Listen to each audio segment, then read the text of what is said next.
ఉంటారు. దేవుని స్తోత్రం. హల్లెలూయా హల్లెలూయా. అయితే ఇంకా రెండవ పద్ధతి ఏంటంటే మనకి కథాకథన పద్ధతి, అంటే తెలిసిన వాటిని తెలియడం మరియు కథా పద్ధతి. అయితే ఇక్కడ ఈ రెండు పద్ధతులు, మొదటి పద్ధతి ఏంది ఉపన్యాస పద్ధతి, రెండవ పద్ధతి ఏంది కథాకథన పద్ధతి. ఈ రెండు పద్ధతులను కూడా వేరు వేరు పద్ధతులు అయినప్పటికీ కూడా ఈ జీసస్ క్రీస్తు ఈ రెండు పద్ధతులు కలిపి తన యొక్క బోధనలో ఉపయోగించడం జరిగింది.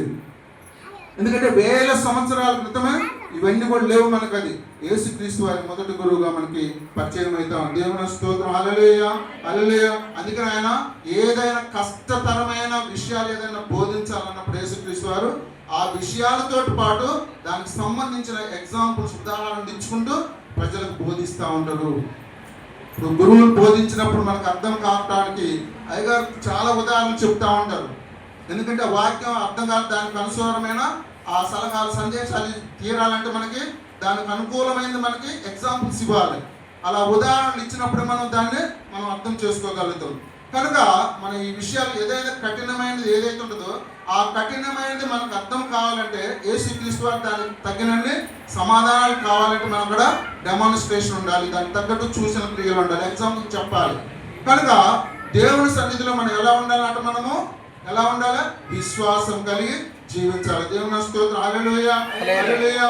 ఇక్కడ మత్తయి సువార్తలో మనకు ఉదాహరణ చూసినట్టయితే 9వ అధ్యాయం 14-17 వచనాలు మనం చూసినట్టయితే ఆయన శిష్యులు, యోహాను శిష్యులు ఆయన వద్దకు వచ్చి పరిచయాలు ఏమంటారు?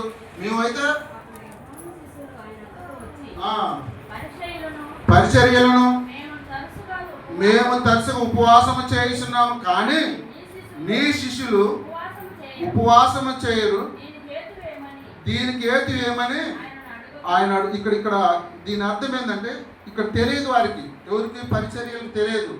ఇక్కడ శిష్యులు ఎందుకు ఉపవాసం ఉండట్లేదు? ఇక్కడైతే మేము పరిచర్యలు అయితే ఇక్కడ ఉపవాసం ఉంటున్నాము, కానీ ఇక్కడ శిష్యులు ఉపవాసం ఉండలేదు. దానికి కారణం ఏందని చెప్పి యేసుక్రీస్తు వారిని పరిచర్యలు ప్రశ్నిస్తామన్నారు. దానికి యేసుక్రీస్తు వారు ఉపమానాలు 3 ఉపమానాలు చెప్పాడు. పెళ్లి కొడుకు యొక్క ఉపమానము, రెండవది పాత కొత్త వస్త్రములకు మాసిక వేయటము, మూడవ ఉపమానం ఏంటంటే క్రొత్త ద్రాక్షరసము పాత తిత్తుల్లో పోయటం. దీని అర్థాలు తెలుసు కదండి. పాతది కొత్త వస్త్రములు అంటే ఇప్పుడు కొత్త వస్త్రాలు కుట్టించుకుని మనం చాలా రోజులు మన్నిక కలిగి ఉండేవి.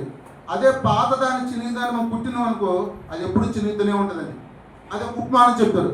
ఇక కొత్త ద్రాక్షరసం పాత అంటే కొత్త ద్రాక్షరసం పాత తిత్తుల్లో పోతే ఆ పాత తిత్తుల మధ్య పిలిగిపోతాయి.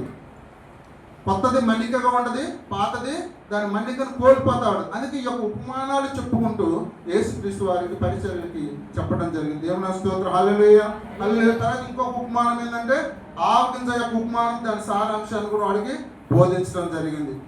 తర్వాత